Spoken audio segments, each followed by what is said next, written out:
जब पत्नियां अपने पति के खिलाफ 498A जैसी कंप्लेंट किया करती थी, तो उनका जो मकसद था वो सिर्फ और सिर्फ परेशान करना होता है, चाहे वो किसी भी हद तक चली जाए। उनको इस बात का भी परहेज नहीं होता था कि वो किसी अन्य महिला के साथ ज्यादती कर रही हैं, किसी अन्य महिला की रेपुटेशन को वो डाउन कर रही हैं।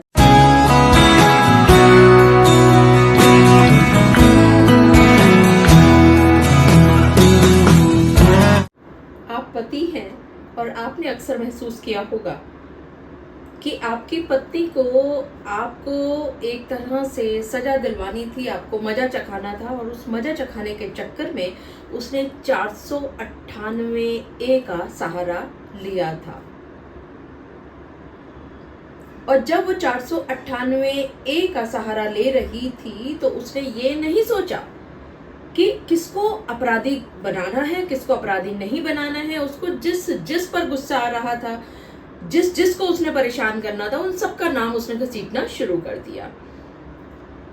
लेकिन अगर आपके केस में भी इसी तरह की चीजें हो रही हैं, आप पति हैं और आपने FIR देखी और आपने देखा कि FIR में उसने ऊल जलूल बातों का वर्णन किया हुआ है, उसने न जाने कितने दूर दूर के लोगों को उसमें घसीटा हुआ है, आपके सिर्फ जानने वालों को घसीटा हुआ है, आपके कुलीग्स को घसीटा हुआ है, आपके फ्रेंड्स को घसीटा हुआ है, तो ये जो जजमेंट है ये आपके बहुत फायदे में आ सकती है। आज की इस वीडियो में इसी जजमेंट पर हम चर्चा करेंगे। ये प्यारा सा जो जजमेंट है,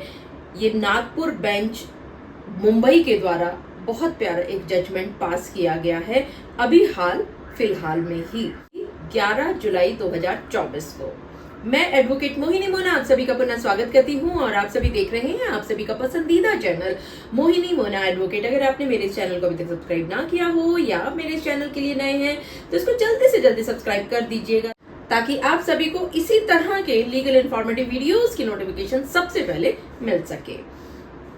अब देखिए, आगे चलने से पहले हम सबसे पहले जान लेते हैं कि इस केस का टाइटल क्या है। और मैं आप सभी को भी बता दूं कि जब कभी भी आप उन सभी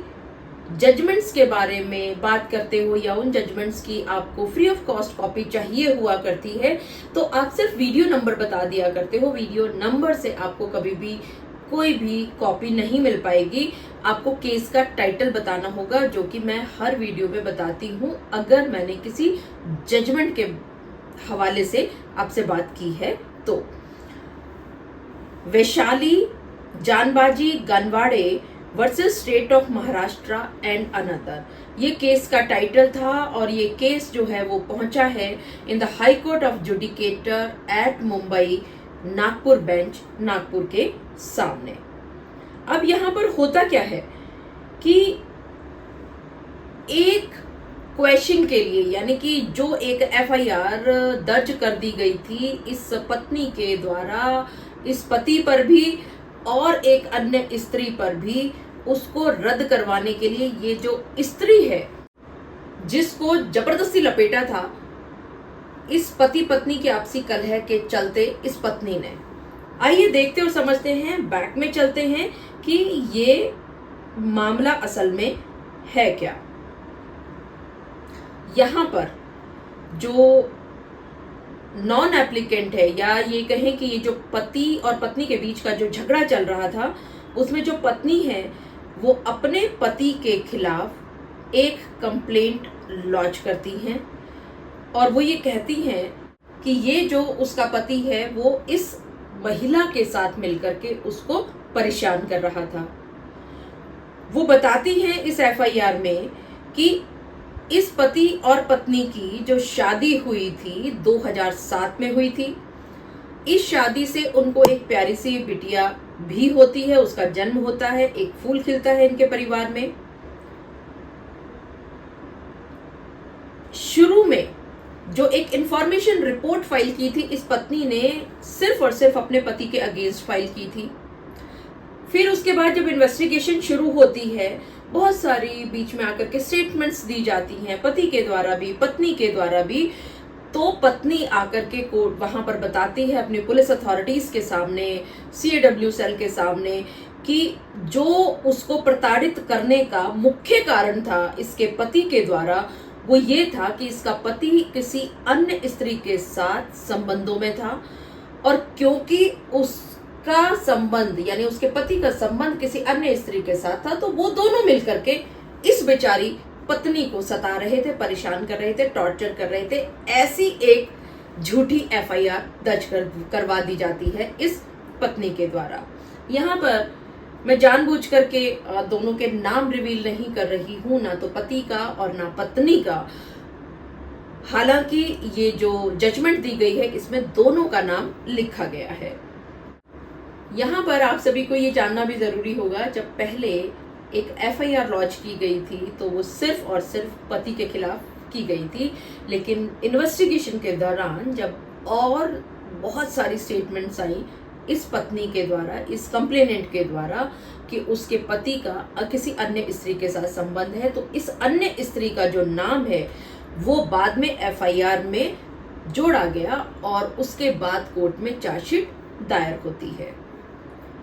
यहाँ पर जो ये नॉन एप्लीकेंट है, या यूं कहूं कि जिस लड़की और अपने पति का ये संबंध बता रही है, जिसका नाम चार्जशीट में बाद में आया है, इस स्त्री ने, जिसको कि झूठा फंसाया गया था इस केस में, उसने अपने आप को बेगुनाह दिखाते हुए इस एफआईआर को अपने विरुद्ध रद्द करवाने की एक एप्लीकेशन लगा दी कंसर्न हाई कोर्ट में। और उसने ये कहा कि वो किसी भी तरह से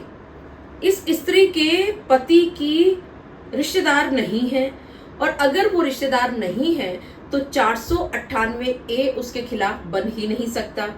और दूसरी तरफ इस स्त्री ने एक बात और कही कि क्योंकि वो खुद भी एक मैरिड महिला है, यानी कि वो शादीशुदा पत्नी है किसी और पुरुष की, और उसको ऐसा झूठा फंसाया जा रहा है इस केस में, तो उन्होंने कहा, यानी कि इस स्त्री ने कहा कि उसके खिलाफ जो ये एफआईआर दर्ज कराई गई है, इस एफआईआर को खत्म कर दिया जाए, रद्द कर दिया जाए। प्राइमा फेसिया एक बात सबसे पहले निकल करके आती है कि ये जो अन्य लेडी है जिसके साथ संबंध दिखा रही है ये अपने पति की, वो इसके पति की किसी भी तरह से रिश्तेदार नहीं है, और अगर ये रिश्तेदार नहीं है तो 498A उसके खिलाफ रजिस्टर नहीं हो सकता है। और जो ये चार्जशीट फाइल की गई है ये बिना वेरीफाई किए हुए चीजों को की गई है, और इसीलिए 498A का जो ऑफेंस है, अपराध है, इसके खिलाफ किसी भी तरह से नहीं बनता है। अगर हम 498A की परिभाषा को पढ़ें एज इट इज, तो ये क्या कहती है देख लेते हैं। हस्बैंड और relative of husband of a women subjecting her to cruelty, यानी किसी पत्नी का पति और उसके पति के अन्य रिश्तेदार जो कि इस महिला के साथ अत्याचार करते हैं, क्रूर व्यवहार करते हैं, ऐसा कहा गया है 498A में। आगे क्या लिखा है, whoever, कोई भी, being the husband, पति होने के नाते, और the relative of the husband of a women, या उस महिला के पति के रिश्तेदार, सब्जेक्ट सच विमेन टू क्रूअलिटी, अगर इस महिला के साथ अत्याचार करते हैं, शैल बी पनिश्ड, उनको दंड भोगना होगा, with imprisonment for a term which में एक्सटेंड टू 3 ईयर, जिसमें उनको 3 साल तक की सजा भी हो सकती है, और उनको साथ में and they shall also be liable to fine, और उनको जुर्माना भी लग सकता है। अब यहाँ इस केस में जो 498A की एफआईआर दर्ज हुई है और जो चार्जशीट भी दायर हो गई है, वहां पर ये जो एप्लीकेंट है ये वो महिला है जिनके साथ अनैतिक संबंध बताए हैं इस कंप्लेनेंट ने। तो वो ये कहता है कि ये जो महिला है, यानी कि ये जो एप्लीकेंट है जो पहुंची है हाई कोर्ट में, ये किसी भी तरह से इस पत्नी के, या ये जो कंप्लेनेंट है मेन, उस कंप्लेनेंट के हस्बैंड का रिलेटिव नहीं है, रिश्तेदार नहीं है। और अगर ये रिश्तेदार नहीं है तो जैसा कि अभी मैंने आपको 498A की परिभाषा पढ़ करके सुनाई, उस परिभाषा के हिसाब से वो किसी भी तरह से अपराधी नहीं बन सकती, क्योंकि उस अपराध को अट्रैक्ट करने के लिए या उस अपराध को बनाने के लिए आपको या तो पति के ऊपर आप बना सकते हैं या पति के रिश्तेदार के ऊपर बना सकते हैं, और वो पति की रिश्तेदार नहीं है। ये जो कोर्ट की ऑब्जर्वेशन थी कि जिसमें उसने कहा कि ये जो महिला है ये रिश्तेदार नहीं है इस महिला के पति की, जिसने कि अपने पति के खिलाफ और इस महिला के खिलाफ ये कंप्लेंट दायर की है, कोर्ट ने बहुत अच्छी तरह से 498A की परिभाषा को भी खंगाला, जैसे मैंने अभी आपके सामने पढ़ करके सुनाई। और अगर ऐसा बात है, ये महिला जो एप्लीकेंट है, जो कि क्वैश कराने के लिए हाई कोर्ट में पहुंची है, वो इसके पति की किसी भी तरह से रिश्तेदार नहीं है, जो ये चार्जशीट जो फाइल की गई है इसके खिलाफ में वो भी गलत फाइल की गई है, क्योंकि अगर ये रिश्तेदार होती इस महिला के पति की तो बात अलग थी, लेकिन ये रिश्तेदार नहीं है और सिर्फ एक एक्स्ट्रा मैरिटल अफेयर्स दिखाए गए हैं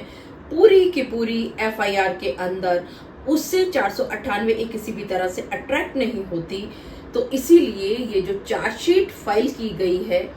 इस महिला पर, जो कि इस कंप्लेनेंट के पति की किसी भी तरह से कोई भी रिश्तेदार नहीं है, वो